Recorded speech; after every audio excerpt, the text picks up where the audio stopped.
রাজ্যে এসআইআর এর শুনানি পর্ব চলছে। ইতিমধ্যেই একাধিক ইস্যুতে এসআইআর নিয়ে অসন্তোষের কথা জানিয়ে দেশের মুখ্য নির্বাচন কমিশনারকে চতুর্থ চিঠি দিয়েছেন রাজ্যের মুখ্যমন্ত্রী মমতা ব্যানার্জি। কিন্তু ভোট ঘোষণা না হলেও 26-এর বিধানসভা ভোট নিয়ে ইতিমধ্যেই রাজনৈতিক পারদ চড়তে শুরু করেছে। এই পরিস্থিতিতে তৃণমূলের এক বিধায়ক প্রকাশ্য মঞ্চ থেকে বিজেপি নেতাদের মারধরের হুমকি দিচ্ছেন। এমনকি তৃণমূল নেত্রী মমতা ব্যানার্জির কথাও তিনি শুনবেন না বলে হুঁশিয়ারি দিয়ে রেখেছেন। ভাবুন অবস্থা। যদিও সেই কথা বলে মঞ্চেই আগাম ক্ষমা চেয়ে নিয়েছেন ওই দলীয় বিধায়ক। ক্রমশই কি দলের নেতাকর্মীদের উপর নিয়ন্ত্রণ হারাচ্ছেন দলনেত্রী? একজন দলীয় বিধায়ক প্রকাশ্য মঞ্চে ভোটের আগেই হুমকি দিচ্ছেন বিজেপি কর্মীদের মারধর করার, তাও আবার দলের সুপ্রিমো মমতা ব্যানার্জির কথাও তিনি শুনবেন না এক্ষেত্রে। এই ধরনের কথা বলছেন। এই মন্তব্যের পর স্বাভাবিকভাবেই ওই তৃণমূল বিধায়কের মন্তব্য ভাইরাল হয়েছে সোশ্যাল মিডিয়ায়। জানিয়ে সব মহলেই শুরু হয়েছে জোর চর্চা। যে তৃণমূল বিধায়ক প্রকাশ্য মঞ্চে এই হুমকি দিয়েছেন তার নাম অরুণাভ সেন। তিনি হাওড়ার বাগনানের তৃণমূল বিধায়ক।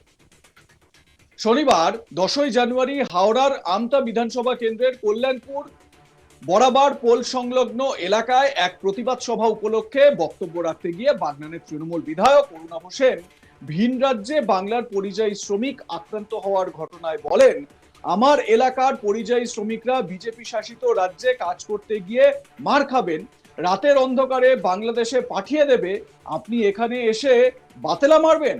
বাংলা আর বসে বসে মার খাবে না, মার কা বদলা মার আগামী দিনে হবে। এখানেই শেষ নয়। এরপর তিনি বলেন, যারা সেসব রাজ্যে বাঙালি নিধন চালাচ্ছেন আর যারা তাদের ডেকে নিয়ে আসবেন সেই ঘর শত্রু বিভীষণকে নিকেশ করব, তারপর বাকিটা বুঝবো। তিনি বলেন, 2021 সালে দিদি বারণ করে দিয়েছিলেন বলে ছেড়ে দিয়েছি। 2026 সালে দিদি ক্ষমা করবেন, আমি আপনার কথাও শুনবো না। 26-এ আমরা দলের কর্মীরা আমরা আমাদের মতো চলবো। 2 মাস দিদির কথা শুনবো না, দিদি ক্ষমা করবেন। বাহ, কি নিদান বা কি বক্তব্য রাখছেন বিধায়ক মশাই। একবার শুনুন সেই তৃণমূল বিধায়কের বক্তব্য। আজ এসআইআর নিয়ে বোন প্রিয়দর্শনী দীর্ঘক্ষণ বক্তব্য রেখেছে, অন্যান্যরা বক্তব্য রেখেছে। উন্নয়নের পাঁচালী চলছে, আপনারা জানেন। আপনারা এই এলাকার মানুষ আমাকে খুব ভালোভাবে চেনেন, আর বিরোধীরা হারে হারে চেনেন। কারণ আমি মারের বদলা মারে বিশ্বাসী, মারকে বদলা মার। আমি এখানকার বিজেপির নেতাদের বলছি, উত্তরপ্রদেশ, বিহারে, উড়িষ্যায় আমাদের বাঙালিদের মারা হচ্ছে বাংলায় কথা বলার জন্য। যে হিন্দিবাসীকে নিয়ে এখানে মিটিং করবেন, পরের দিন ঘর থেকে বেরোতে দেবো না। তার কারণ আজকে আমার রেকর্ড আপনারা জানেন, জানুন, আমার দলের লোকেরাও জানে, তার থেকে বিরোধী লোকেরা হারে হারে জানে। তার কারণ সিপিএম দীর্ঘদিন আমাকে দেখেছে আর হারে হারে বুঝেছে। আর সিপিএমই তো আজকে ড্রেস চেঞ্জ করে ভারতীয় জনতা পার্টি। আপনারা মিটিং করুন, মিছিল করুন, আমার কোনো বাধা নেই। কিন্তু বিহার, ইউপি থেকে নেতা নিয়ে এসে বাংলার বুকে ষড়যন্ত্র করবেন, চক্রান্ত করবেন, আর বিহার, ইউপিতে বাংলায় কথা বলার জন্য মারধর হবে। যেদিন মিটিং করবেন তার পরের দিন আপনার ঘর আমি দাঁড়িয়ে থেকে ভেঙে দেবো। আমি 2021-এ দিদি আমাকে বারণ করেছিলেন বলে আমি ছেড়ে দিয়েছিলাম। 2026-এ দিদি ক্ষমা করবেন, আমি আপনার কথাও শুনবো না। 2026-এ আমরা দলের কর্মীরা আমরা আমাদের মতো চলবো। দিদির কথা আমরা 2 মাস শুনবো না, দিদি আমাকে ক্ষমা করবেন। মঞ্চে দাঁড়িয়ে বললাম, অন রেকর্ড বললাম, প্রেস আছে, রেকর্ড করছে, নন রেকর্ড বললাম। তার কারণ বারের একটা সীমা আছে, নোংরামির একটা সীমা আছে। চোর ছ্যাচররা বিজেপি করবে, চুল্লু ব্যবসায়ীরা বিজেপি করবে, তাকে ব্যবসাও করতে দেবো না।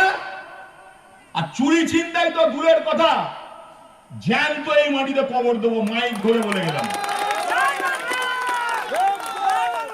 তার কারণ এটা চলতে পারে না। আমার এলাকার একজন পরিযায়ী শ্রমিক উড়িষ্যায় কাজ করতে যাবেন, ইউপিতে কাজ করতে যাবেন, বিহারে কাজ করতে যাবেন, ভারতীয় জনতা পার্টি বাঙালি নিধনের নামে তাদের উস্কে তাদের মারধর করবেন, কাউকে রাতের অন্ধকারে বাংলাদেশ বর্ডারে পাঠিয়ে দেবেন প্রসূতি মহিলাকে, আর আপনি এখানে এসে বড় বড় পাতলা মারবেন। ভুলে যাবেন না, বাঙালিতে কিন্তু একজন জন্মেছিল, তার নাম নেতাজি সুভাষচন্দ্র বসু। এটা মাথায় রেখে এরপর থেকে বাংলায় আসবেন। এই বাংলায় কিন্তু বাঘাযতীন জন্মগ্রহণ করেছিলেন, এই বাংলায় কিন্তু ক্ষুদিরাম বসু জন্মগ্রহণ করেছিলেন। এই বাংলা আর বসে বসে মার খাবে না, মার্কা বদলা মার আগামী দিন হবে। সব ঠিক আছে, দিদি কিন্তু সব শুনলেন। ক্ষমা করবেন কি করবেন না সেটা বোঝা যাবে পরে। এদিন নাম করে প্রাক্তন কেন্দ্রীয় প্রতিমন্ত্রী নিশীথ প্রামাণিককে নিশানা করেন তৃণমূল বিধায়ক অরুণাভ সেন। তিনি বলেন, নিশীথ প্রামাণিক রেপুটেড চোর, সোনার দোকানে চুরি করতে গিয়ে ধরা পড়েছিল। সঠিকভাবে এসআইআর হলে নিশীথ প্রামাণিককে বাংলাদেশে পাঠানো হবে। তো নিশীথকে উদ্দেশ্য করে কি বলেছেন তিনি, শুনুন। এই যে সভা ঠিক এক সপ্তাহ আগে নীতিশ প্রামাণিক এখানে এসেছিল, এসে আপনাদেরই দলের এমএলএ কে বলে গেছেন তিনি নাকি ছবি এমএলএ এবং তিনি হচ্ছেন বালি চুরি থেকে আরম্ভ করে সমস্ত কিছু করেন। কি বলবেন? ভারতবর্ষের মানুষ জানেন নীতিশ প্রামাণিককে রেপুটেড চোর, সোনার দোকানে সোনা চুরি করতে গিয়ে ধরা পড়েছে।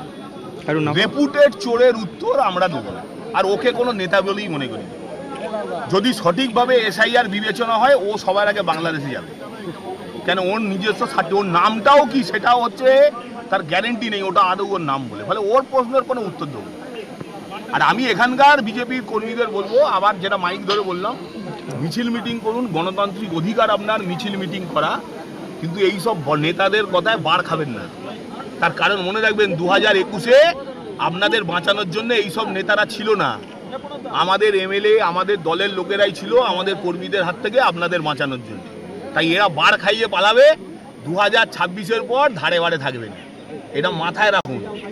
ভোট করবেন, নিশ্চয়ই ভোট করবেন, গণতান্ত্রিক অধিকার আপনার করবেন, কিন্তু এমন কারুর কথায় নাচবেন না যারা কেউ রেপুটেড চোর, রেপুটেড দালাল, কে নারদার সঙ্গে যুক্ত, কে সোনা চুরির সঙ্গে যুক্ত, কে চুল্লু বিক্রির সঙ্গে যুক্ত, এদের কথায় বেশি নাচবেন না।